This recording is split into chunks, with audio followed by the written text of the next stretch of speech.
एक तरफ इजरायल आतंकी संगठन हमास को खल्लास करने की नीयत से ताबड़तोड़ हमले कर रहा है, तो दूसरी तरफ हिंदुस्तान की राजनीति में भी आतंक के समर्थन और विरोध में सियासी हमले हो रहे हैं। और ये जुबानी जंग तब शुरू हुई है जब कांग्रेस ने फिलिस्तीन के साथ हमास का समर्थन कर दिया, और ये समर्थन पूरी तरीके से खास वर्ग को साधने के लिहाज से किया गया है।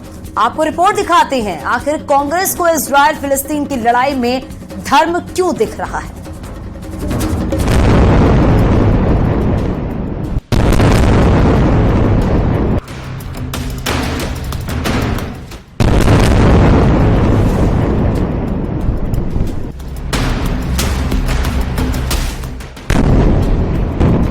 इजरायल और हमास के बीच छिड़ी जंग का सियासी रंग हिंदुस्तान की राजनीति में तेजी से बदल रहा है। जो कांग्रेस इससे पहले इजरायल पर हमास के हमले की निंदा कर रही थी, अब वही कांग्रेस आतंकी संगठन हमास के समर्थन में आ चुकी है। और ये तब हुआ जब इस जंग में धर्म का रंग सियासी दलों को दिखने लगा। कांग्रेस कार्य समिति में एक प्रस्ताव पारित हुआ। इस प्रस्ताव में फिलिस्तीनियों की जमीन, स्वशासन और आत्मसम्मान के साथ जीवन के अधिकारों का समर्थन किया गया। प्रस्ताव में CWC ने तुरंत युद्ध विराम की अपील की और संघर्ष को जन्म देने वाले मुद्दों पर बातचीत का आह्वान किया। हालांकि इससे पहले जो कांग्रेस नेता के बोल थे वो बिल्कुल उलट, जिस पर बीजेपी ने निशाना भी साधा। देखिए, हमास ने जो प्रथम हमला किया है वो पूरी तरह एक आतंकवादी गतिविधि है। किसी को यह अधिकार नहीं है कि बलपूर्वक किसी के यहाँ घुस जाए और उसका हत्या कर दे। 4-4, 500 लोग मारे गए।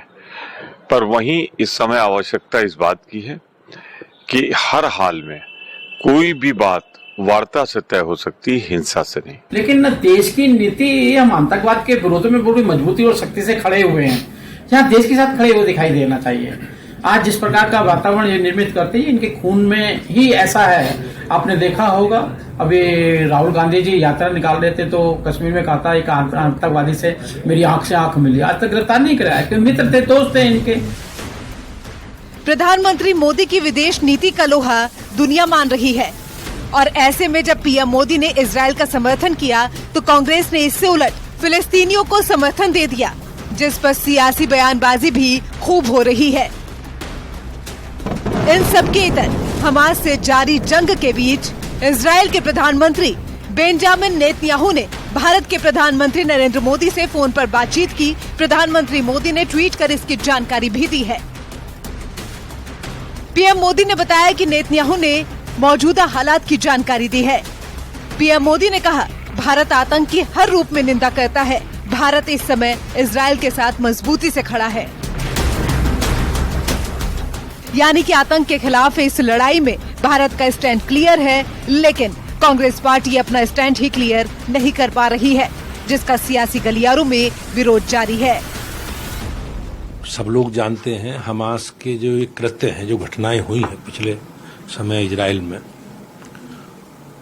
वो निश्चित रूप से हमारे सभ्य समाज के लिए कलंक है। जिस प्रकार से बच्चों के साथ, महिलाओं के साथ उनका व्यवहार रहा है, और हम लोग आतंकवाद का कभी समर्थन नहीं कर सकते। हमारी पार्टी इस तरह के कृत्यों के, आतंकवाद के हमेशा खिलाफ, और जैसा माननीय प्रधानमंत्री जी ने अपने संदेश में कहा भी है, और ये कांग्रेस का चरित्र रहा है। कांग्रेस हमेशा आतंकवादियों के साथ खड़ी रही है।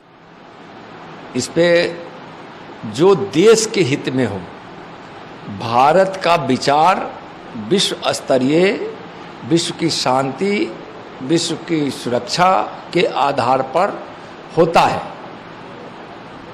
और इसी आधार पर भारत निर्णय लेता है। खैर, एक तरफ इजरायल को भारत का समर्थन तो दूसरी तरफ फिलिस्तीन और आतंकी संगठन हमास को कांग्रेस का सपोर्ट अब विपक्ष के मन की खोट बयां करने के लिए काफी है, क्योंकि सामने 2024 का चुनाव है। इसीलिए अब विदेश नीति पर भी तनाव है। Bureau report, news 18। Uttar Pradesh में सीएम योगी की रोजगार क्रांति जारी है। एक बार फिर से मुख्यमंत्री योगी ने यूपी SSSC के